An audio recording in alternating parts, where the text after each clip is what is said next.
What's the moment that made you decide being nice wasn't working anymore? I used to be the person everyone called when they needed something. The one who would drop everything to help a friend move or stay late at work to finish someone else's project. My boss would text me at 11 p.m. and I'd respond immediately. I'd cover shifts when coworkers called in sick. I'd volunteer for the projects nobody wanted. I was raised to believe kindness would always come back to you. For 5 years at Davidson Media, I was the first to arrive and last to leave. I helped my coworkers meet their deadlines. I brought coffee for the team when everyone was stressed. I even let my boss Diane take credit for my ideas during presentations because she said it would look better coming from management. When my dad got sick last year, I asked Diane if I could work remotely 2 days a week so I could drive him to chemo. She sighed and said, "We really need you in the office, but I suppose we can make it work for a month or two." I was so grateful that I worked twice as hard on my office days, making sure nothing fell through the cracks. Dad's treatment was supposed to last 6 months, but after 3 months, Diane called me into her office. She said the remote arrangement wasn't working. The team needed me physically present every day, and besides, it had been long enough. I explained that Dad was only halfway through treatment. He couldn't drive himself and had no one else. She just stared at me until I lowered my eyes and said, "I understand." I spent the next week burning through my savings to hire drivers for Dad. I was exhausted, constantly worried about him, but still the first one in the office every morning. Then came the Maxwell project, a huge account that could make or break our quarter. I spent weeks researching, building the pitch, creating mock-ups, everything. I even missed one of Dad's appointments to finish it. The day before the presentation, Diane asked to see my materials. I handed over everything, including my presentation notes. The next morning, I arrived early, excited to present my work, only to find the conference room already full. Diane was at the head of the table, showing my slides to the clients. I stood in the doorway frozen as she used my exact words. My research, my ideas. When she saw me, she smiled and said, "Oh, good.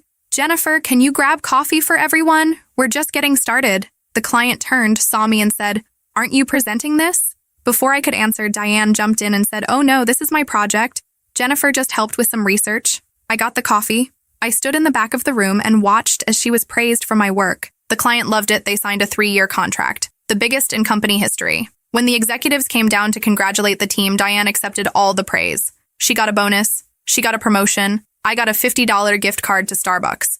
That night, Dad called. He'd fallen trying to get from the taxi to his front door. He had been lying on the ground for 20 minutes before a neighbor found him. If I had been there, I kept thinking if I had just been there. 2 days later, the company held a celebration for the Maxwell deal. Diane was given an award. I stood and clapped with everyone else. Then came the announcement that made everything stop. Diane would now head up a new division created specifically for the Maxwell account, and she needed a strong team. She spent 10 minutes talking about the qualities she was looking for, then announced her first hire. Ryan, the guy who had been with the company for 6 months and hadn't contributed a single thing to the project. I sat there stunned as everyone congratulated him. Then Diane looked at me and said, "Jennifer, I need those quarterly reports by end of day. I know you won't let me down." Something broke inside me. 5 years. 5 years of saying yes, of staying late, of missing time with my sick father. 5 years of watching others take credit for my work. 5 years of being nice. I stood up, walked to the bathroom, and stared at myself in the mirror. My hands were shaking. I barely recognized the woman looking back at me. That was the moment.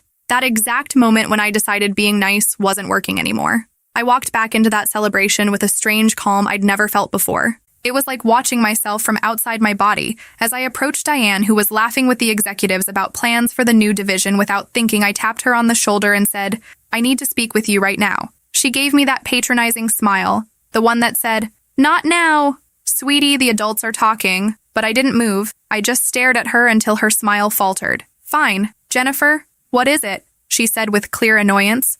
"I think we should discuss this privately." I said, my voice steadier than I expected. Everyone was looking at us now. She couldn't dismiss me without making a scene, so she followed me to a quiet corner. "What's so urgent that it couldn't wait?" she asked, checking her watch like my time was worthless. "I want to know why Ryan is being moved to the Maxwell team. When I created the entire presentation, the research, the pitch, everything." Diane's eyes narrowed just slightly before that fake smile returned. "Jennifer, we've discussed this. It was a team effort. And as your manager, I decided how to allocate the resources." I felt something bubbling inside me, something hot and unfamiliar anger. I'm not talking about the presentation anymore. I'm talking about the team assignments for the account I developed. I deserve to be on that team. She laughed. Actually laughed. Deserving has nothing to do with it. Ryan has the right presence for client-facing roles. You're more of a behind-the-scenes person, Jennifer. And that's where you excel, behind the scenes.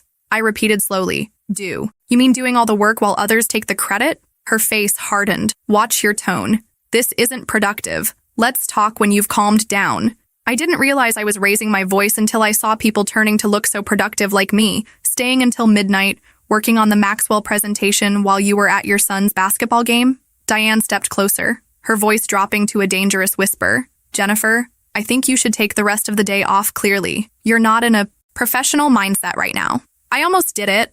I almost backed down, apologized, and scurried away like I always did, but then my phone buzzed with a text from the hospital. Dad had been admitted after his fall, more serious than they initially thought possible. Internal bleeding. I looked up at Diane. I'm not taking the day off. I'm quitting. Her eyes widened. What? I quit? I'm done being your workhorse. I'm done watching you take credit for my ideas.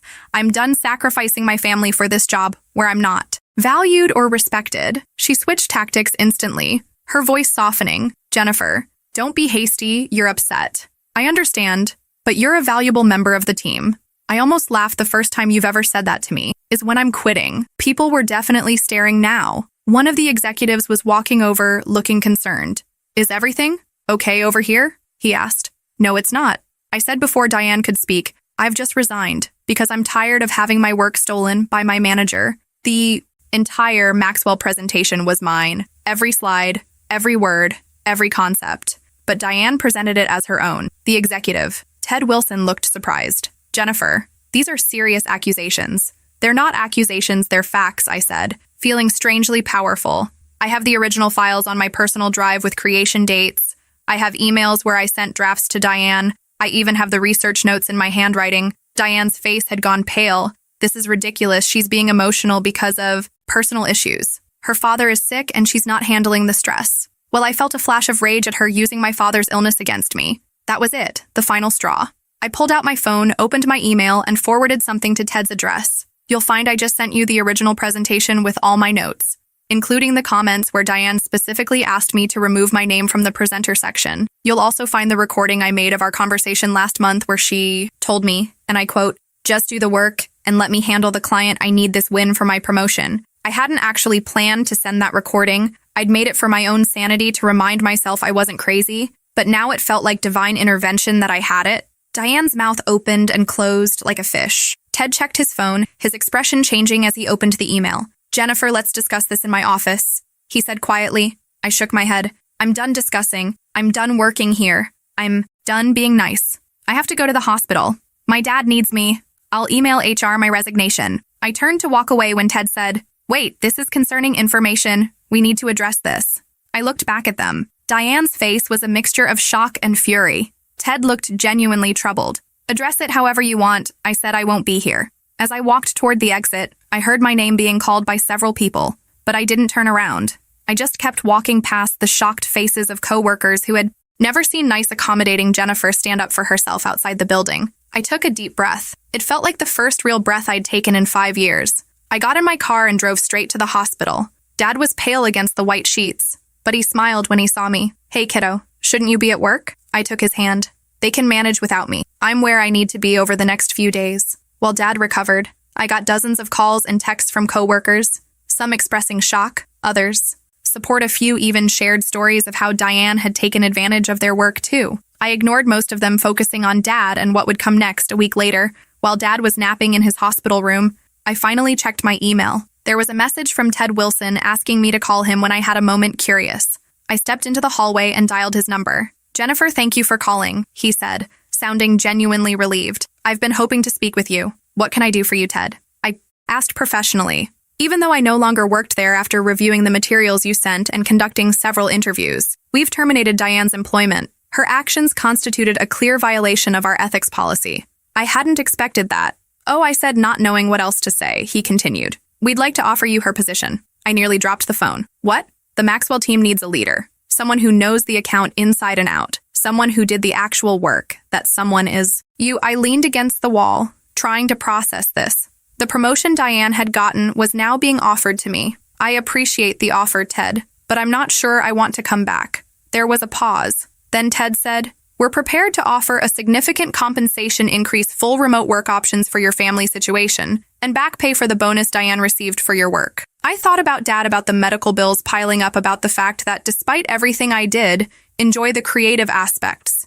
of my job, just not the way I'd been treated. What about the company culture that allowed this to happen in the first place? I asked, why didn't anyone notice or speak up before now? Ted sighed. That's a fair question, and one we're addressing company-wide. We've started a review of all management practices and reporting structures. I won't pretend we didn't fail you, Jennifer, but I'm asking for the chance to make it right. I told him I needed time to think. Would he be open to meeting in person to discuss specific terms? He agreed immediately. That night, I sat beside Dad's bed as he slept. Thinking about what to do going back seemed impossible after my dramatic exit, but starting over somewhere else during Dad's illness also seemed daunting. Dad woke up and caught me deep in thought. Penny, for your thoughts. I told him everything about Diane, about quitting, about the job offer. He listened carefully, as he always did when I finished. He asked me, what do you want to do, sweetie? I don't know.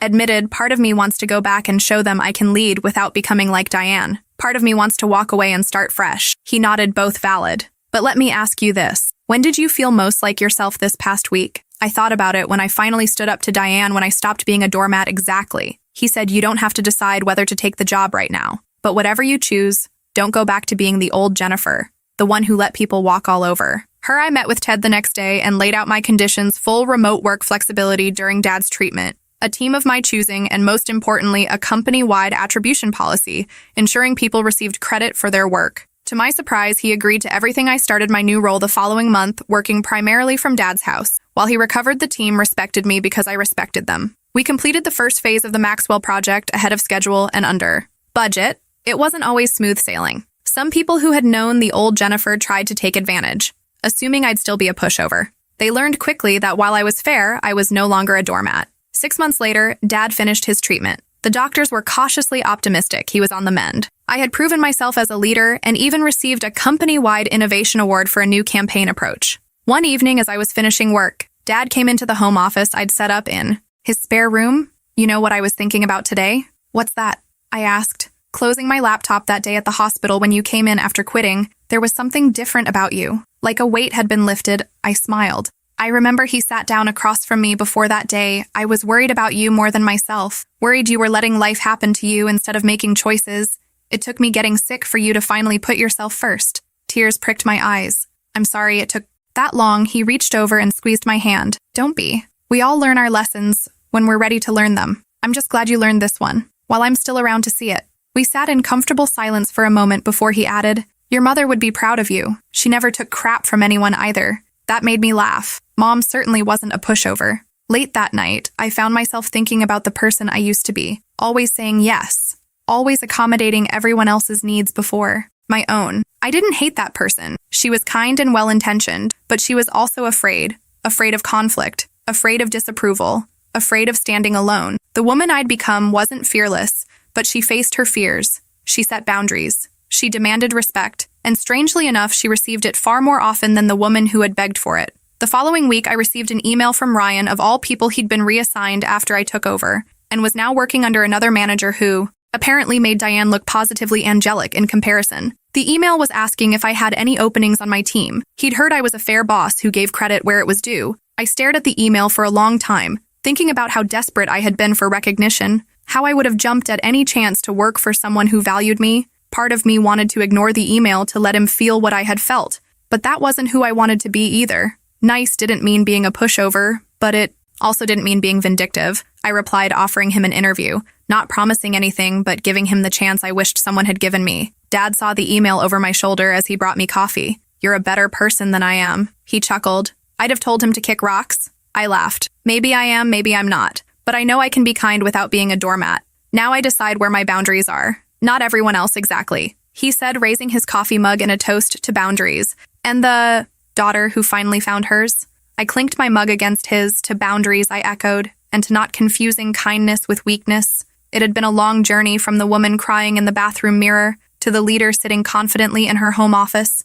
but I wouldn't trade it for anything, not even for the comfortable invisibility of always being nice. Sometimes the kindest thing you can do for yourself is to stop being so nice to everyone else. It doesn't mean becoming cruel. It just means making room for your own needs alongside others. And that moment in the bathroom when I decided being nice wasn't working anymore, it wasn't the end of kindness. It was the beginning of self-respect. And remarkably, those two things could exist side by side if you were brave enough to make space for both. 2 years later, I'm still at Davidson Media now. As a director, I've built a team that's known for both excellence and ethics. We credit each contributor by name on every project, large or small, we've become. The division everyone wants to work for Dad's cancer is in remission. He's taken up golf and complains constantly about his swing. He comes to the office holiday party each year and tells embarrassing stories about me last month. Diane applied for a position in my department. She didn't recognize my married name on the job posting when she walked in for the interview and saw me. Her face went through about 5 emotions. In 3 seconds, I conducted the interview professionally,